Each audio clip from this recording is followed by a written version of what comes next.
Good morning बच्चों। आज अपन पढ़ेंगे मजदूरी पार्ट सेकंड। कल अपन ने मजदूरी का अर्थ, परिभाषाएं, प्रकार, वो चीजें पढ़ी थी। आज अपन सीधे सीधे मजदूरी के जो सिद्धांत हैं उनके ऊपर बात करेंगे। बहुत इंपॉर्टेंट चीजें इसमें हैं। कुछ सामान्य सिद्धांत है और लास्ट में एक जो सातवां सिद्धांत है मजदूरी का निर्धारण का आधुनिक सिद्धांत या मांग पूर्ति सिद्धांत, ये बहुत इंपॉर्टेंट है और इसको अलग से पढ़ना पड़ेगा। पूरा चैप्टर है उसका। तो उससे पहले अपन पढ़ते हैं मजदूरी निर्धारण के सिद्धांत। कौन से सिद्धांत हैं? तो आपके सामने मैंने 7 सिद्धांत बताते हैं, रखे हैं। देखिए, इसमें पहला सिद्धांत है जीवन निर्वाह मजदूरी सिद्धांत। दूसरा है जीवन स्तर सिद्धांत। तीसरा है मजदूरी कोष सिद्धांत। चौथा है मजदूरी का अवशेषाधिकारी सिद्धांत।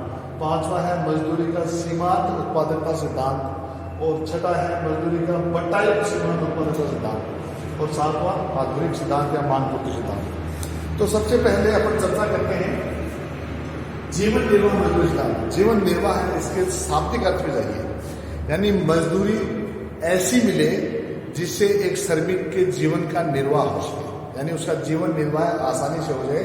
इस हिसाब से ही मजदूरी का निर्धारण होना चाहिए। ये सबसे पहला सिद्धांत था और इस सिद्धांत का प्रतिपादन जो है वो फ्रांस के एक प्रकृतिवादी अर्थशास्त्री है टर्गो। फ्रांस के एक प्रकृतिवादी अर्थशास्त्री टर्गो के द्वारा किया गया सिद्धांत है। इस सिद्धांत में टर्गो ने कहा था कि एक व्यक्ति को उसके जीवन यापन से लिए जो कुछ आवश्यक है उसके ध्यान में रखते हुए उसकी मजदूरी का निर्धारण करना चाहिए। उन्होंने स्पष्ट ये कहा कि यदि आप उसके जीवन यापन से ज्यादा पैसा उसकी मजदूरी में देंगे, समझिए इस बात को, देखिए, जीवन यापन से ज्यादा पैसा मजदूरी में देंगे तो वह व्यक्ति विलासितापूर्ण काम करना शुरू कर देगा। उसमें उन्होंने कोट किया है कि जब पैसा ज़्यादा होगा तो वह व्यक्ति ज़्यादा शादियाँ करेगा और ज़्यादा शादियाँ करने का रिजल्ट होगा ज़्यादा बच्चे होंगे और ज़्यादा बच्चे होंगे तो श्रमिक संख्या बढ़ जाएगी। जब बाजार में श्रमिक संख्या बढ़ेगी और काम उतना ही रहेगा तो निसंदेह उनकी मजदूरी कम करनी पड़ेगी और फिर वापस वो जो बढ़ा हुआ मजदूरी का भाग है वो नीचे हो जाएगा, उसके लेवल पे आ जाएगा। और यदि उन्होंने ये भी कहा कि यदि उनको जीवन यापन के जितना भी पैसा नहीं दोगे तो गरीबी में वो व्यक्ति, उनका स्वास्थ्य खराब हो जाएगा। स्वास्थ्य खराब होने से वो लोग श्रम पे नहीं आ पाएंगे, लिहाजा उपलब्ध श्रम कम हो जाएगा और काम वही रहेगा। तो उपलब्ध श्रम कम होने की वजह से, काम उतना ही होने की वजह से मजदूरी महंगी हो जाएगी और अगर जीवन यापन से नीचे मजदूरी दोगे तो फिर आपको वापस मजदूरी को बढ़ाना पड़ेगा। तो इस नियम के आधार पर उन्होंने एक फ्रांसीसी प्रकृतिवादी अर्थशास्त्री ने बताया कि मजदूरों को उतनी ही मजदूरी दी जानी चाहिए जितना कि उनके जीवन निर्वाह के लिए जरूरी है। तो ये उन्होंने प्रकृतिवादी अर्थशास्त्री ने बताया और इसके सिद्धांत को समर्थन दिया रिकार्डो ने कहा कि ये जो सिद्धांत फ्रांस के प्रकृतिवादी अर्थशास्त्री टर्गो ने बताया है, मैं इससे सहमत हूँ और इस हिसाब से ही मजदूरी, प्राचीन काल की बात हो रही है, अभी की बात नहीं है। प्राचीन काल में उन्होंने भी माना कि मजदूरी का भुगतान इसी हिसाब से किया जाना चाहिए और इसी नियम के कई नाम दिए गए हैं। इस नियम को मजदूरी का लौह नियम भी कहा गया है। मजदूरी निर्धारण के जो जीवन निर्वाह सिद्धांत है इसको लौह नियम भी कहा गया है। मजदूरी का प्रकृति नियम भी कहा गया है और मजदूरी का प्रजन नियम भी इसको कहा गया है। तो ये सबसे पहला सिद्धांत अपने सामने आया था। दूसरा सिद्धांत है, इसी सिद्धांत में कुछ मॉडिफिकेशन किया गया है। जो मजदूरी का पहला सिद्धांत है जीवन निर्वाह सिद्धांत, उसी में कुछ सुधार दिया गया। जीवन स्तर सिद्धांत को भी उसी में कुछ मूलभूत परिवर्तन किए गए थे और वही बातें की गई कि एक मजदूर को, एक श्रमिक को उसका जीवन स्तर ठीक बना रहे, जीवन स्तर उसका प्रॉपर चलता रहे, इस हिसाब से उसको मजदूरी दी जानी चाहिए। और जीवन यापन के से अगर ज़्यादा मजदूरी देना भी उसके लिए ठीक नहीं है और जीवन यापन की जो कंडीशन है उससे नीची मजदूरी देना भी उसके लिए ठीक नहीं है। इसी सिद्धांत में कुछ सुधार करके जीवन स्तर सिद्धांत को बनाया गया था। तीसरा मजदूरी कोष सिद्धांत। देखिए यहाँ इसको ध्यान दीजिए, मजदूरी कोष, इसका मतलब ये हो गया कि मजदूरी कोष से मतलब ये हो गया सीधा कि मजदूरों को दिया जाने वाला पारिश्रमिक के लिए एक कोष का निर्माण हो। मजदूरी कोष सिद्धांत। तो एक कोष का निर्माण पहले व्यापारी या उत्पादक बनाए, एक कोष बनाए और उस कोष के आधार पर ही मजदूरी का भुगतान किया जाए। तो इसके प्रतिपादक जो है वो है एडम स्मिथ अर्थशास्त्री हैं, और एडम स्मिथ ने इस कोष मजदूरी के कोष सिद्धांत को प्रतिपादन जरूर किया था, लेकिन जेम्स मिल जो है इन्होंने इसकी व्यापक व्याख्या की और इन्होंने स्पष्ट ये कह दिया कि श्रम को क्रय करने के लिए मजदूरी कोष का निर्माण अति आवश्यक है। मजदूरी कोष का निर्माण करने के बाद आप एक श्रमिक की जीवन का मजदूरी का निर्धारण कर सकते हैं। मजदूरी कोष सिद्धांत में इन्होंने कहा कि उद्योगपति श्रम क्रय करने के लिए मजदूरी कोष का निर्माण करेंगे और उस कोष को अपनी पूर्व बचतों से ही करेंगे, अर्थात उद्योगपतियों द्वारा बचाए गए धन से ही श्रमिकों को काम पर लगाया जाता है, और यह कोष अधिक होता है तो श्रमिकों को अधिक काम या मजदूरी अधिक मिलती रहेगी, और यदि कोष कम होगा तो श्रमिकों को मजदूरी कम इससे मिल पाएगी। तो मजदूरी कोष सिद्धांत में इन्होंने ये कहा कि अधिक श्रमिकों को यदि काम दिया जाएगा तो कम और अधिक उससे आधार पे होगा, श्रमिकों को पूर्ति की मजदूरी को प्रभावित करता रहेगा। औसत मजदूरी ज्ञात करने के लिए मजदूरी कोष में काम चाहने वाले श्रमिकों की संख्या का भाग देना होगा, क्योंकि मजदूरी कोष भूतकालीन बचतों का परिणाम है, अतः इसमें वृद्धि नहीं की जा सकती, और मजदूरी का निर्धारण काम चाहने वाले श्रमिकों की संख्या यानी पूर्ति के आधार पर होता रहेगा। तो ये मजदूरी कोष सिद्धांत था, इसके आधार पर उन्होंने मजदूरी कोष बनाने के ऊपर जोर दिया है, और मजदूरी कोष उत्पादक के पूर्व की बचतों के आधार पर कोष बनेगा, उसी से श्रमिकों को मजदूरी दी जाएगी। ये मजदूरी कोष सिद्धांत है। चौथा है मजदूरी का अवसाधिकारी सिद्धांत। इसके प्रतिपादक हैं अमेरिकी अर्थशास्त्री वॉकर, और इन्होंने एक सीधा सटीक उदाहरण दिया है। सटीक उदाहरण में कहा कि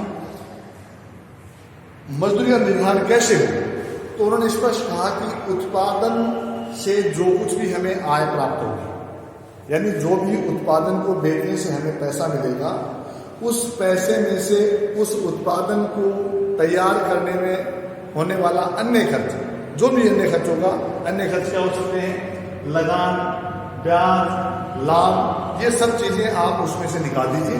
यानी जो भी उत्पादन लागत को बेचने से आय प्राप्त होगी, उस आय में से लगान, ब्याज और लाभ और जो भी अन्य खर्चे उसमें से हैं उनको निकाल दीजिए, और जो कुछ बचता है उस आय में से वो बाकी बचा हुआ सारा का सारा मजदूरों को दे दिया जाए, यानी जितने मजदूर हैं उनको बांट दिया जाए। तो इस हिसाब से क्या हो गया, मजदूरी अवशेषाधिकारी का मतलब ये हो गया कि जो वॉकर साहब ये कहना चाह रहे हैं कि मजदूरी कैसे निर्धारित करें कि जो कुछ भी उत्पादन है उसको बेचने से जो पैसे प्राप्त हो रहे हैं, उस पैसे में से जो उसके खर्चे लगे हैं, मजदूरी के अलावा जो भी आपका खर्चा उसमें लगा है, उस खर्चे में लगान, ब्याज और लाभ और ये अन्य कोई खर्चा हो वो शामिल इसमें कर सकते हैं। इन खर्चों को निकालने के बाद जो भी पैसा आपके पास बचता है वो मजदूरी में बांट दिया जाना चाहिए, वो पैसा मजदूरी के लिए संभव होगा, उसे हम मजदूरी के लिए। और पांचवा सिद्धांत है, इसको कहा गया है मजदूरी का सीमांत उत्पादकता सिद्धांत। सीमांत उत्पादकता सिद्धांत देखिए, समझिए, सीमांत का मतलब उत्पादकता यानी एक अतिरिक्त इकाई का उत्पादन। सीमांत उत्पादकता का मतलब हो गया एक अतिरिक्त इकाई का उत्पादन। उस श्रमिक की मजदूरी के संबंध में हम उसकी मान लेंगे। कैसे मानेंगे, मैं एक उदाहरण आपको दे रहा हूं। मान लीजिए 100 श्रमिक मिल करके अगर पूंजी और बाकी के जो अन्य संसाधन हैं वो एक समान रहेंगे, और 100 श्रमिक मिल करके अगर 500 इकाइयों का उत्पादन करते हैं, ध्यान दीजिए, 100 श्रमिक मिल करके उत्पादन के अन्य साधनों के सहयोग से अगर 500 इकाइयों का उत्पादन करते हैं, तो अगर श्रमिकों की संख्या 100 से बढ़ा करके 102 कर दें या 101 कर दें, तो श्रमिकों की संख्या हमने 100 से बढ़ा करके 1 ऊपर 101 कर दिया, तो सीमांत श्रमिक कौन सा है, 101वां श्रमिक सीमांत श्रमिक है। उस 101 में श्रमिक के शामिल होने से उत्पादन के अन्य साधन वही रहेंगे, उनमें कोई परिवर्तन नहीं हुआ। उत्पादन के अन्य साधन स्थिर रखते हुए श्रम की मात्रा में एक वृद्धि, सीमांत इकाई की वृद्धि करके हमारे कुल उत्पादन में जितनी वृद्धि होगी, मान लीजिए 500, मैं ये कह रहा हूँ कि 100 श्रमिक 500 इकाइयों का उत्पादन कर रहे हैं और अन्य जो साधन है वो स्थिर है।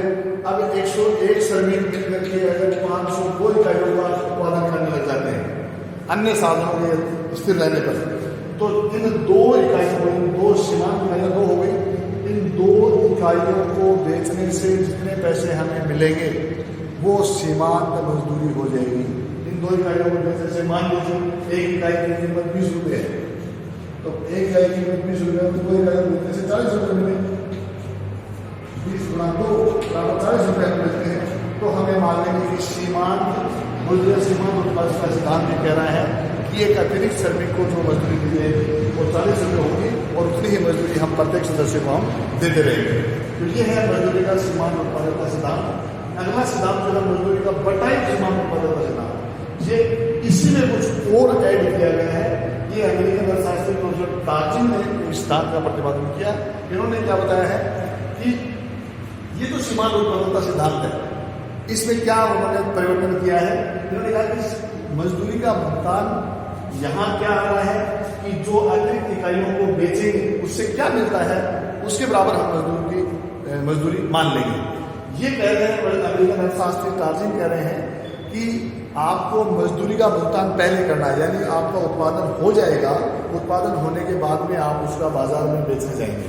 उत्पादन होने के बाद आपको ये पता लगेगा कि आपकी इकाई कितने रुपए में बिकी, तो ये वो समय बाद में आएगा, जबकि मजदूरी का भुगतान हमें पहले करना है। तो पहले कैसे, जब उस वस्तु का उत्पादन होगा उस दौरान हमें मजदूरी आवश्यकता पड़ेगी, श्रमिकों की आवश्यकता पड़ेगी, और उस समय श्रमिक अपना काम करके अपना काम का पैसा लेना चाहेगा। और जिस समय श्रमिक काम करके पैसा लेगा उस समय हमें ये नहीं पता कि ये फसल ये जो हमारा उत्पादन कितने में बिकेगा, ये उस समय हमें नहीं पता होता है। तो भुगतान पहले किया जाना है, निर्धारण इसके हिसाब से बाद में होना है। तो बाद का निर्धारण क्या होगा ये पहले नहीं पता लग सकता, इसलिए वो ये मानते हैं कि जो कुछ भी हमें बाद में प्राप्त होगा और उससे पहले हमें भुगतान करना पड़ेगा, तो ये मान लेते हैं कि उसका एक बट्टा यानी ब्याज, जितने दिन पहले आप भुगतान कर रहे हैं उसका ब्याज है, उसका पारिश्रमिक है, उसका अतिरिक्त उससे काट लेना चाहिए, निश्चों पे उसको बटा कर देना चाहिए। यानी मान लीजिए यहाँ बात कर रहे हैं 40 रुपये का हमें भुगतान करना है, तो 40 रुपये का भुगतान यदि फसल या उत्पादन बेचने पे हमें प्राप्त होगा और उससे 20 दिन पहले हमने मजदूरों का भुगतान करना है, तो उस 20 दिन का जो ब्याज है, 20 दिन का जो उसका टैक्स के रूप में जो पैसा आप मान रहे हैं उसको काट करके उसको भुगतान कर दें, इसलिए हम इसको बट्टा युक्त बोल रहे हैं। इसका मतलब सीधा सीधा ये हो गया कि सीमांत जो उत्पादकता सिद्धांत है उस सीमांत उत्पादकता सिद्धांत में से कुछ पैसे काट करके श्रमिक को भुगतान करना है। काटने क्यों है? क्योंकि उत्पादन को बेचना बाद में होता है और उस उत्पादन को प्राप्त करने के लिए मजदूरी का भुगतान पहले करना होता है। तो बाद में जो भुगतान हमें प्राप्त होगा वो हमें पहले ही करना है। तो जो बाद में और पहले में जो गैप है उस गैप का कुछ पैसा उसे ब्याज के रूप में रख लीजिए, रखने को हम यहाँ बट्टा कहेंगे। और ये प्रतिपादन अमेरिकी अर्थशास्त्री टार्जिन ने इसको सिद्धांत को बताया है। तो इस हिसाब से मजदूरी का बट्टा एक सिद्धांत आपके सामने है।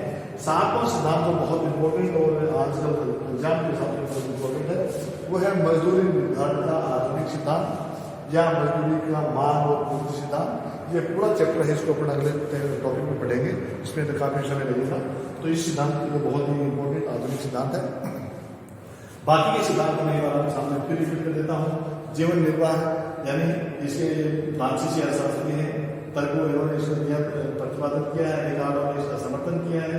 और इसमें इस नियम को मजदूरी का लॉ नियम, प्रकृति नियम और प्रेजर नियम इसका नाम भी है। और इसमें जीवन निर्वाह के आधार पर मजदूरी का निर्धारण किया जाता है। उस पर ज़्यादा कम करने के गुण और फायदे इसमें मैंने आपको पहले बता चुका हूँ। दूसरा है जीवन स्तर सिद्धांत। इसी सिद्धांत में कुछ और सुधार करके इस सिद्धांत का प्रतिपादन किया गया है। मजदूरी कोष सिद्धांत, इसमें जैसे नाम से ही प्रतिपादित है कि मजदूरी का निर्धारण करने के लिए उद्योगपति में उत्पादककर्ता को पहले कोष का निर्धारण करना पड़ेगा और उस कोष का निर्धारण उसके द्वारा पहले कमाई गई आय में से करना होगा और उस कोष के आधार पर उसको मजदूरी का निर्धारण होगा। अगर कोष में वृद्धि या कमी हमें करनी होगी, अगर वृद्धि और कमी होगी नहीं, अगर मजदूरी की संख्या बढ़ानी होगी बढ़ानी होगी उसमें मजदूरी कम, प्रति व्यक्ति कम मिलेगी। मजदूरों की संख्या कम कर देंगे तो प्रति व्यक्ति उसमें मजदूरी ज़्यादा मिल जाएगी। इस सिद्धांत की व्याख्या एडम स्मिथ ने प्रतिपादन किया था और डॉक्टर मार्कस भेजने की थी। और ये अवशेषाधिकारी सिद्धांत है। इसमें वोकर साहब ने सीधा सीधा फार्मूला बताया कि जो कुछ भी कुल उत्पादन आपका हो रहा है उस कुल उत्पादन की जो आय प्राप्त होगी उसमें से उत्पादन के अन्य साधनों को भुगतान करने के बाद जो कुछ आपके पास बचता है उसको हम इसमें मजदूरी मान लेंगे। फिर मजदूरी का सीमांत उत्पादकता और बढ़ाई सीमांत उत्पादकता सिद्धांत, इसी के साथ अपने इस टॉपिक को खत्म करते हैं। अगला टॉपिक इसी में जो मजदूरी का आधुनिक सिद्धांत या मांग सिद्धांत है ये कल पढ़ेंगे। धन्यवाद।